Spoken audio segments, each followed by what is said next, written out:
All right, welcome back to the Baytown Babysitters Club, and it still don't matter because you don't watch anyways. On this episode, we are doing a movie that only got 37% on Rotten Tomato from 2001, but it makes us feel like it's from 1990.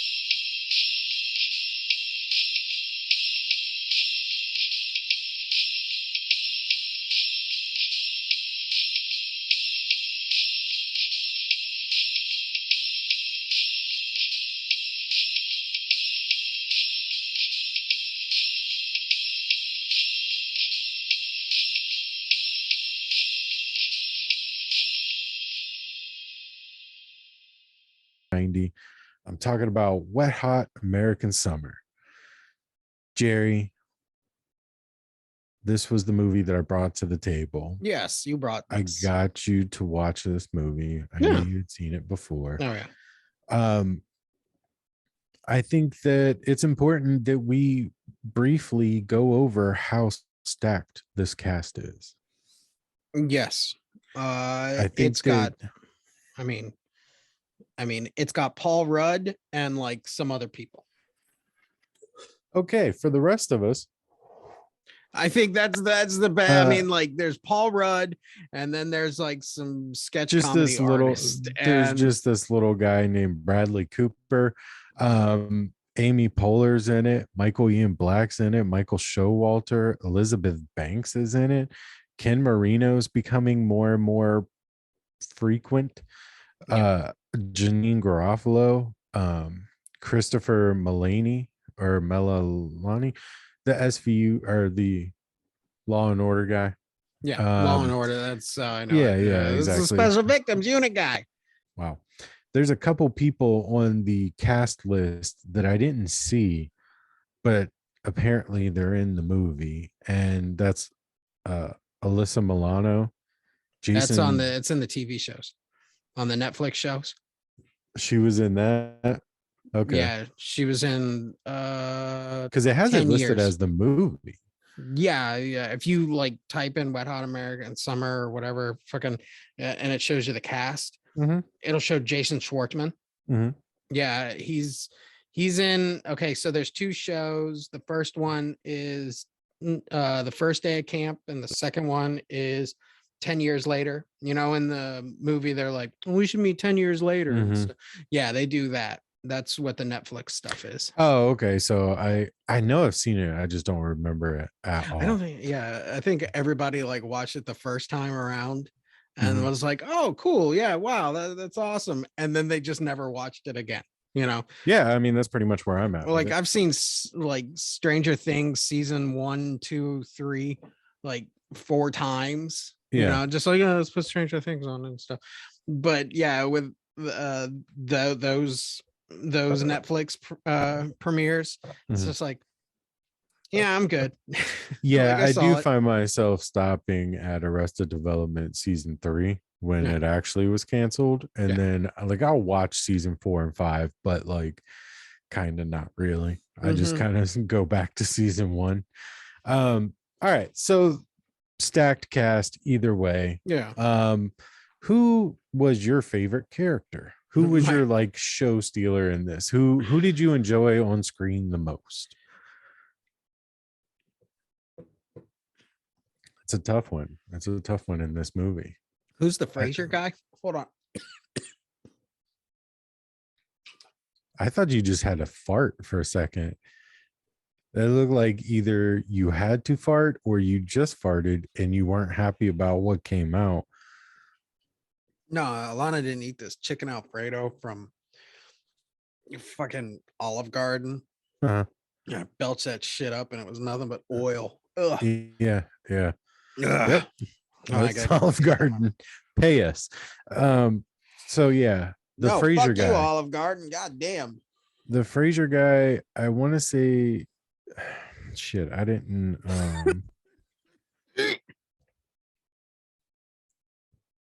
I know who you're talking about is Frasier's brother. I don't have it's Frasier's brother. Hold on, I got him right here. David Hyde Pierce. Yeah, there you go. I like that character. It comes out of nowhere, He does have a couple of funny lines. Well, the first one. Yeah. I said no. Yeah. Which just comes out Where of would nowhere. you get a book on camp being a counselor? Library. Yeah. And I was watching behind the scenes of this, and apparently they did a whole shoot with the library stuff. What do you mean? There was like it was an extended scene, like it was meant to be longer? There's apparently a bunch of scenes shot for the movie that didn't make it into the movie. Well, I think that's you're going to get that with sketch comedy guys, because they're always going to be improvising, ad-libbing, just doing crazy shit. So the movie would be like 4.5 hours long if they put everything in there. Like, but what about the library specifically? Okay, how do I find things out about astrophysics? Library. And then he comes by and he's like, how do I find out about things about camp counseling? And she's like, library. Well, apparently they shot a whole bunch that dealt with both of them in the library, looking for these books, kind of flirting and being goofy with each other at the library at the camp. So the camp had a library, but yeah, I saw that. Or just like, okay, so in the morning at breakfast, okay, the special victims unit chef comes up and tells everybody that this afternoon will be the barbecue. And the kids at the table, the one like goth girl comes up to him and says, what are your vegan options at the barbecue? And the one guy with glasses, his assistant that he always fucks with, he's like, what do you mean? And she's like, what are your options other than meat at the barbecue?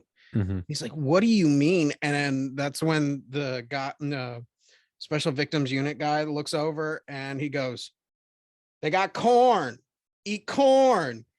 And then and then at the fucking like barbecue, they filmed this where she has her piece of corn, on the cob, and she's like, this doesn't even look like good corn.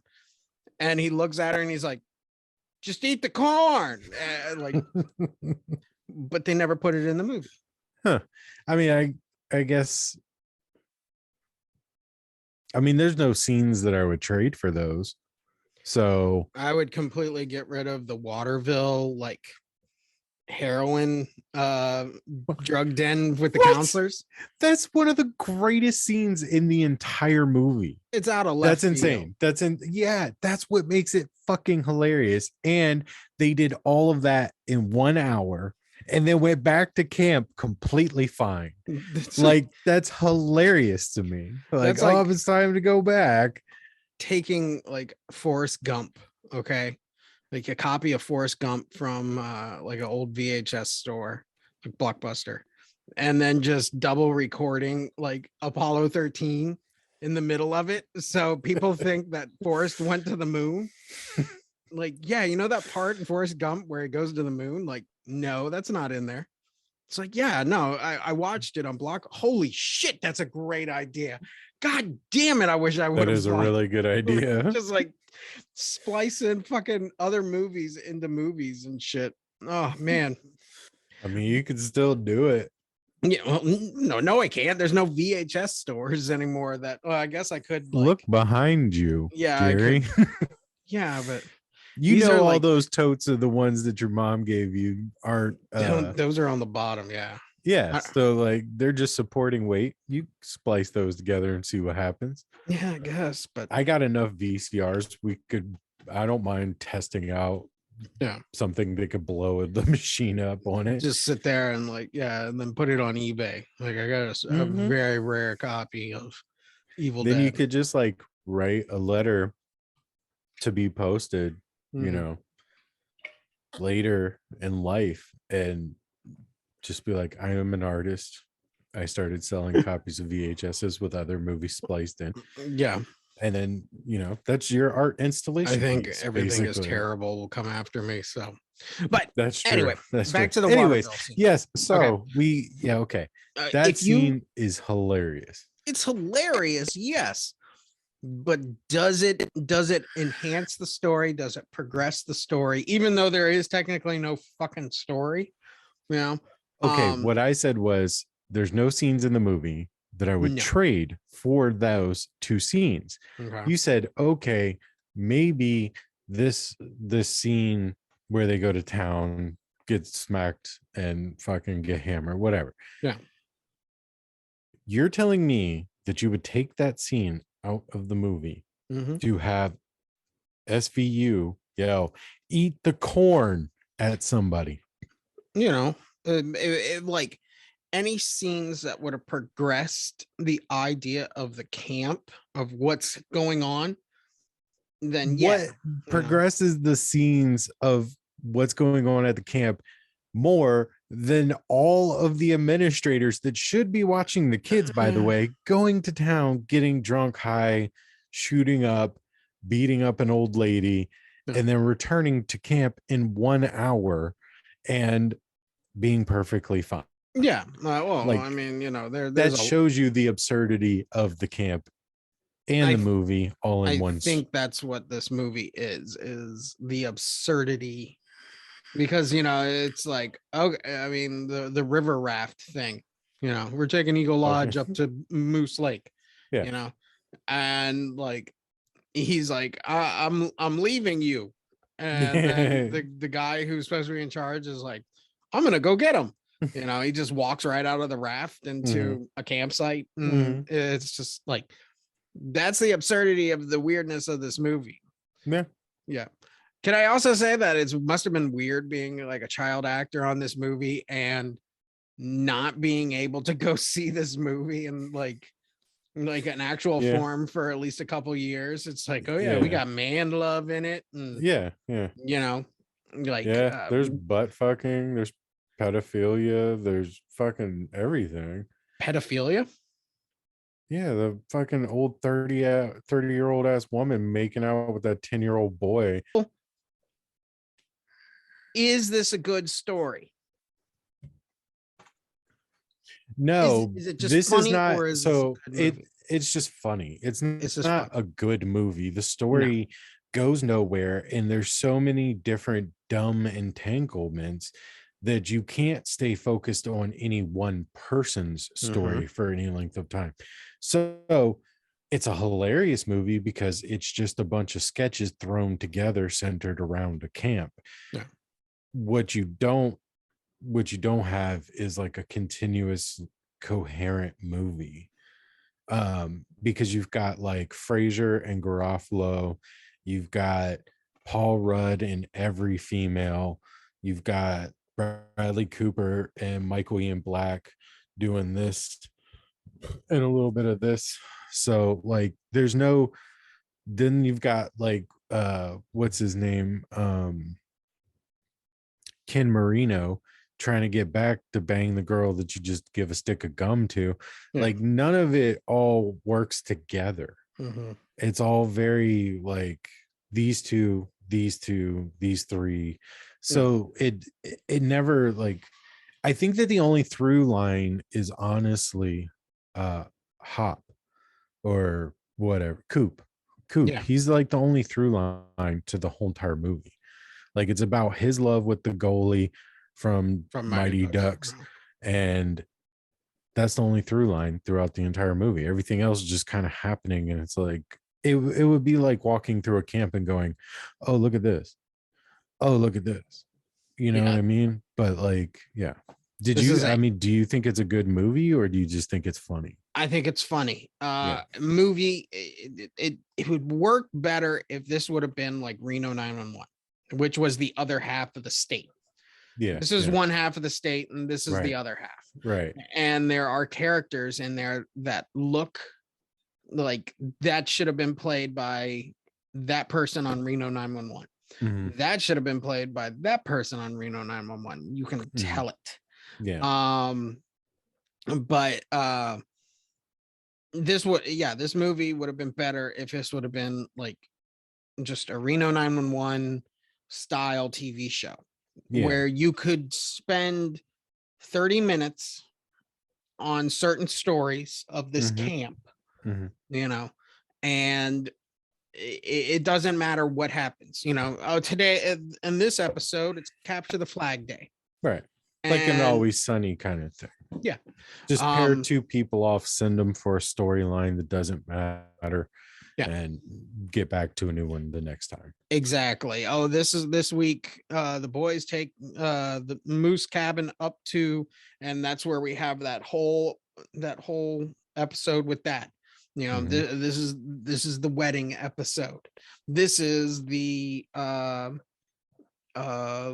like what was another? This is where the can of vegetables talks to the cook. You know, and I think that is what he was trying to write, but they were like, we'll make it a movie, and it just it's not because TV shows weren't like that, weren't greenlit at that time. Like that was just, and it would have worked well as like a Mad TV kind of thing. But since it was all surrounded around these counselors at a camp, I think that they were given a movie and said, make it all work. And they just filmed a bunch of shit and said, okay, this can kind of go with this, and this can kind of go with this. And then cut in some little things. Yeah. The only other through line is Fraser and Garofalo. Like they throughout the whole movie progress, and at the end up saving the camp or because of the satellite gonna fall on Earth. I mean, like, there are moments and bits in this movie that are like, they are comedy gold, you know, but it would have worked so much better as a TV show, and then you go and do the movie, you know. I wonder if he shot like Reno 911 did. Yeah, that's the best way of putting it, because how Reno 911 is basically shot like skits for each cop episode, you know, like, and then they made a movie. Yeah, and then they made a movie, and it was okay. And then they made more show. You know, it wasn't like, you know, but yeah. But yeah, this is kind of weird because it's still holding on to the sketch comedy aspect of TV shows, because most of the guys came from, you know, the state, and then you have like Amy, and you know, you have some SNL guys in there, and then you have what do you call it, just your oddball, your random comedians, you know, from that era. But I think, you know, like I said, it's funny, but it just doesn't gel. It shouldn't work. It's like Jello. Like, it doesn't make sense in my brain why people would eat it, you know. All right, so what is your favorite moment or sketch bit? Or yeah, what's your favorite bit? Okay, like favorite and ones that I enjoy. I definitely enjoyed like the rant, like the old guy telling the dinosaur jokes, like 50 dinosaurs. When I went to camp, you know, they served us pterodactyl omelets. That that shit is funny. Okay. I don't know why. And I will also go, you know, the whole special victims unit and guy with glasses, like, counter, like, kind of like their whole like aggression towards each other. That guy wasn't wearing glasses. You've said that twice now. He didn't wear glasses in the movie. He didn't wear glasses? I thought he had glasses on. Nah, he just has a dumb face. Does he? Okay. Yeah. My brain wants to say I saw him in a scene with glasses. Nah. Okay. That like light red haired, like that red hair blonde guy. Yeah. Yeah. Nah, like no the one scene in the movie that makes me laugh like loud in this movie is where Ken comes up to him and says, any more potatoes? And the special victims unit guy is sitting there and he's got a spoon underneath the pie pan and he just flings it over his shoulders without worrying where he is, and he drops like half of them. That looks so real. And it's just like, that's the stuff I like, you know, where you can tell that wasn't scripted. You know, it was just like, oh, he's gonna just kind of fling him a little bit over his shoulder, and but he goes for it. And then they go to that guy and go, hey, go just hardcore. Yeah. And bring out the potato. And obviously I think next to that, like a bit that I wish they had more callbacks to, it was where Paul Rudd just like throws his dish on the floor and then she's like, pick it up, clean it up. And he's like, oh, you gotta clean it up now. And he's just like, and he goes over and he picks it up and then he starts stomping. That shit's great. And I wish they would have kept something more like, it's like, just keep doing stuff like that. Well, I think that was the appeal to the TV show, because I want to say in the beginning of the TV show, he rides a motorcycle and then just like gets off of it and it just keeps going. And I think that because that was such like, his reactions in this movie are fucking amazing. I think that was something that they saw and then they brought back real hard for the new one, or the show version. And like, look, he's doing donuts. And he's just sitting there eating donuts. Like, look, I'm doing donuts. If I had to pick a breakout star or star stealer, it would be him. I mean, just that character is written so well for him. I will say the stupid fucking like where he's like, oh, I let her suck my dick or whatever, and then like they're at the pool or lake or whatever watching the kids are supposed to be, and he's like, oh, she's so hot, and then like leans over and he like makes that stupid duck face. That literally made me mad. It angered me, but I mean, outside of that, so I think that obviously Paul Rudd, I think that the whole SVU guy as a character in general is hilarious. Every time where he's like, I'm gonna go rub mud on my butt, and he's like, what?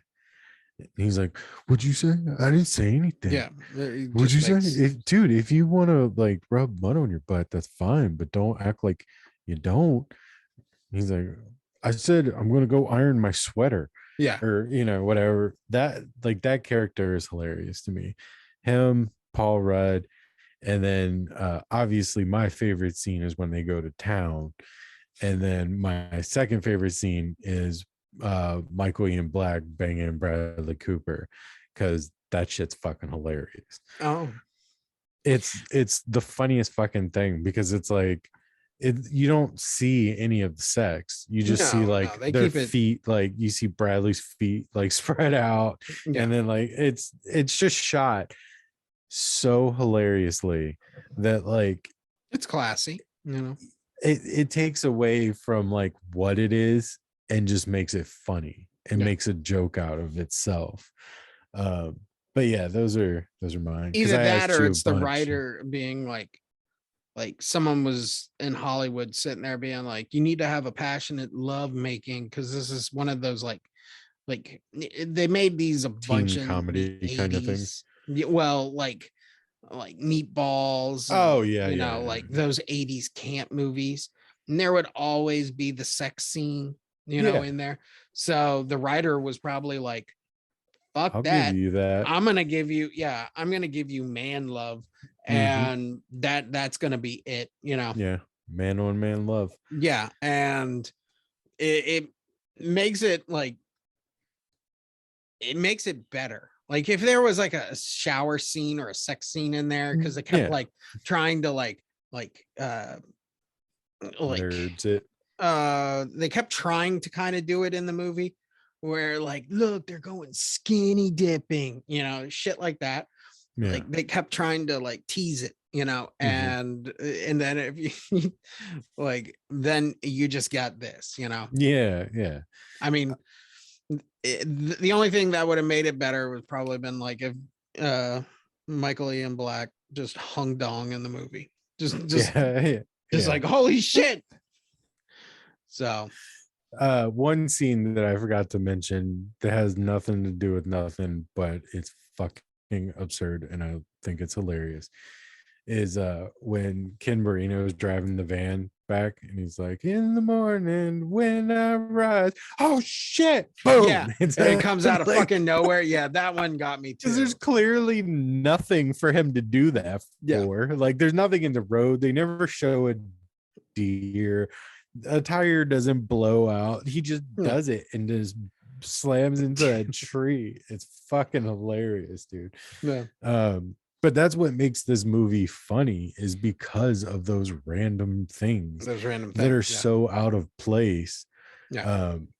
For me at least, are those out of place things like going to town and the van accident, and just the whole entire relationship with you know, the cook and the assistant cook. So yeah, that would be like, there are just moments in this movie that come out of left field that are good. That's where the real comedy is. You know, I said no, you know, that shit. You know, all those ones that you said.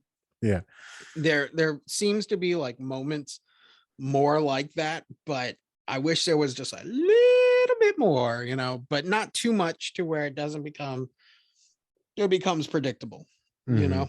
Right. So okay, so what part of this movie I totally overlooked the Molly Shannon and classroom dynamic with her kids in that art class.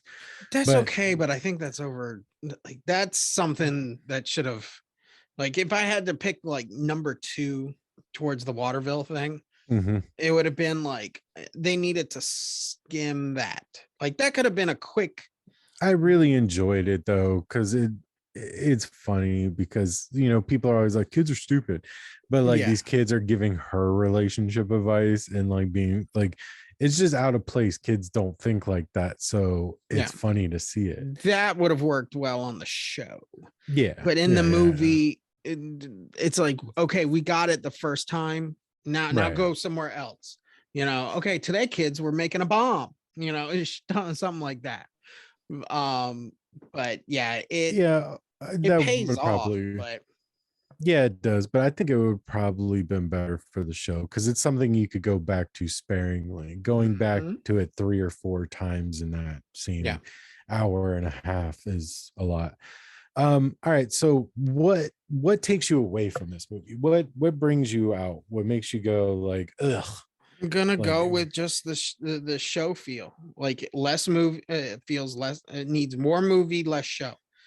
I think that's really the detriment of it. If they would have been like, okay, no, this is a movie about the last day of camp. Coop is trying to impress this girl on the last day, and then intersplice some of those like ideas that they had in there, but they still had to keep that a plot of Coop as the main focus.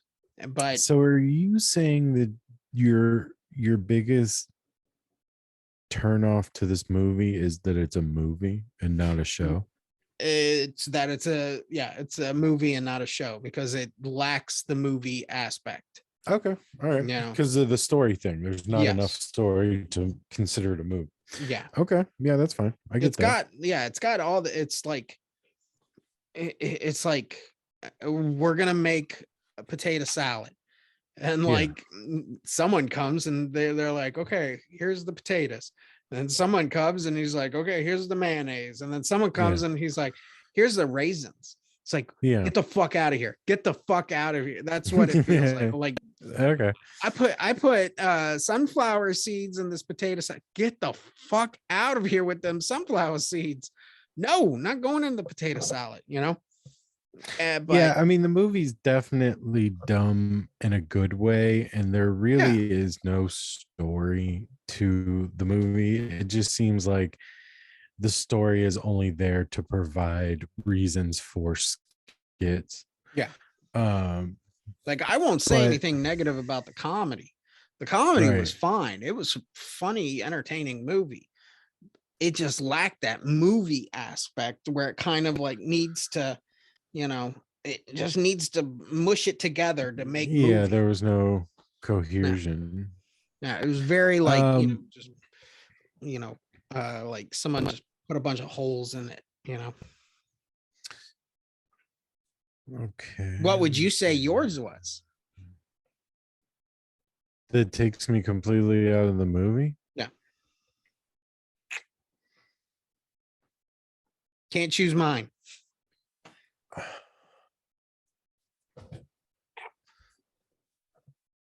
That's a tough one, man, because there's no real thing that I disliked about this movie. Yeah.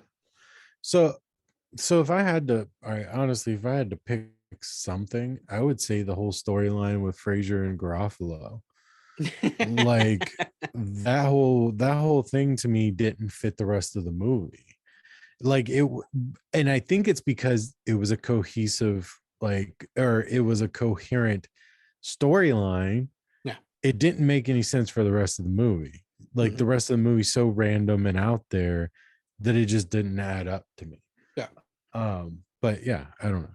Yeah. It I'll would call have it. been something like if this would have been like rest of the movie, it would have been like, oh wow, we really like each other. I want to get to know what you like and stuff. And then Yeah, at the end of the movie, he's like, oh, I got into Boston, science school, and she's like, right. that's great. And he looks at her and is like, I can't wait to tell my wife, and then runs away real quick. Like that's what would have made this movie that scene or that story more Yeah, of the story because right. Yeah, everything always was like that. yeah. Absurd stuff. Well, there's one thing that I need to say about this movie, and it's technically Say it. negative, but I don't personally think it is, but it comes across like that. Hmm. The the acting in this movie is not good. It's the situations that the actors are put in that's good.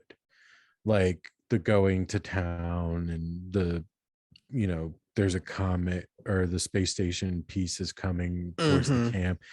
It's these situations that the characters are put in that is funny, but nobody is acting well in the movie. Nobody does a good job acting. The only acting chops that I actually see are honestly from the cook, like the main cook guy, because he's showing a range of emotions and this and that. Everybody else is just being goofy, you know. I think that was the idea to make it feel like one of those 80s movies. Like they were purposefully trying to make it feel like one of those like, camp, Mm-hmm. boner comedies back in the day. Right. Um, so that's the only thing I can really think of because yeah, I see it too, like when they're in town, like they're over exaggerating, Mm-hmm. eating the fries and they always, and there's like certain moments that are over exaggerated Mm-hmm. basically. And I think that's just because they were trying to get that essence. There is there is the one funny thing that I don't I don't typically find most of those actors funny, like Michael Ian Black, Michael Showalter, Hmm. um, Ken Marino. He's kind of grown on me, but because some of the stuff he's done, but most of those guys I don't find terribly funny. And I don't know if it's the way it's delivered or not, but when Coop when the goalie comes out, we just refuse to use people's names. The goalie from Mighty Ducks comes out after Coop And she's like, I love you, Coop. And he's like, I've grown up a lot since before dinner. Yeah. Like that's hilarious to me. I don't know why, but it's like I've grown up a lot in the last like uh 4 or 5 hours. 25, yeah. 25 minutes. 25 minutes. Yeah, Yeah. exactly. Because Yeah, of that exactly. montage. They just had a montage. That's it. Yeah.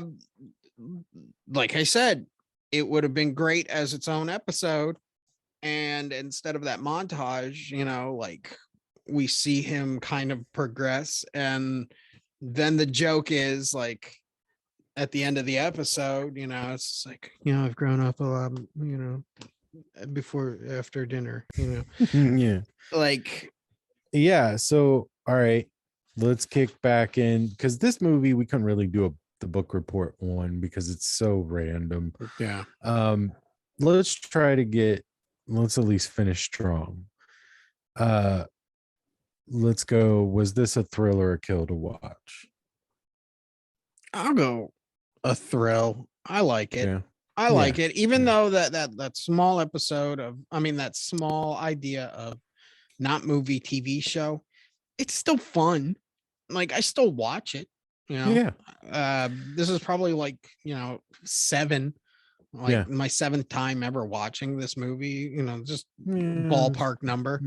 Right. But like, there are movies that I really, really enjoy that I haven't seen that many times. So I'll say thrill.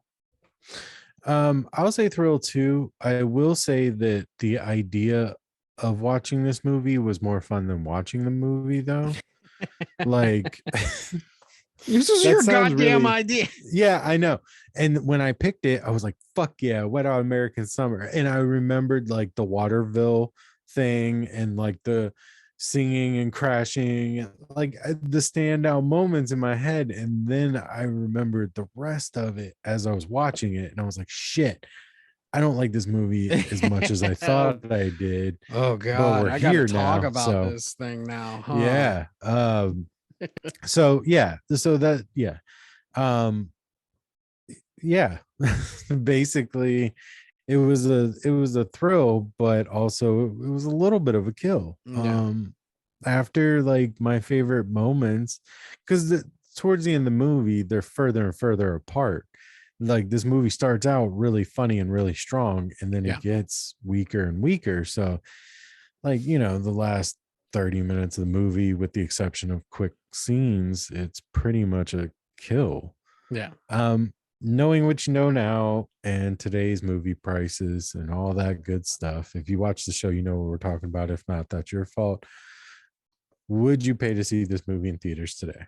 Nah. I would wait. This would be a wait. And even if I did, like, I'll go see it, I would. Okay, let's tweak this a little bit. Okay. For this movie, do you think that this is theatrical release or straight to DVD? Oh, this is as the kids say nowadays, this is straight to streaming. This is and now I think, wasn't that the case with this movie anyway? Like, I don't think it got theatrical release. I don't ever think it did either. Yeah. Because I didn't like know about it until someone like was like, "Oh, you ever seen this? The guys from the state made it," and that was when things like Reno 911 was really big, and but well, yeah, though it was all in that time frame of when they came out. Okay, how many stars?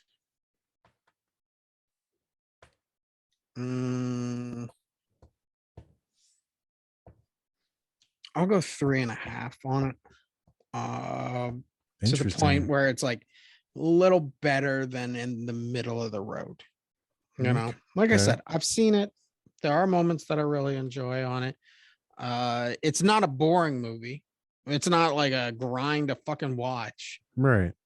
It still has comedy elements that I really enjoy. It still has, it's just missing that story, that glue that holds everything kind of together. So 3.5. Okay.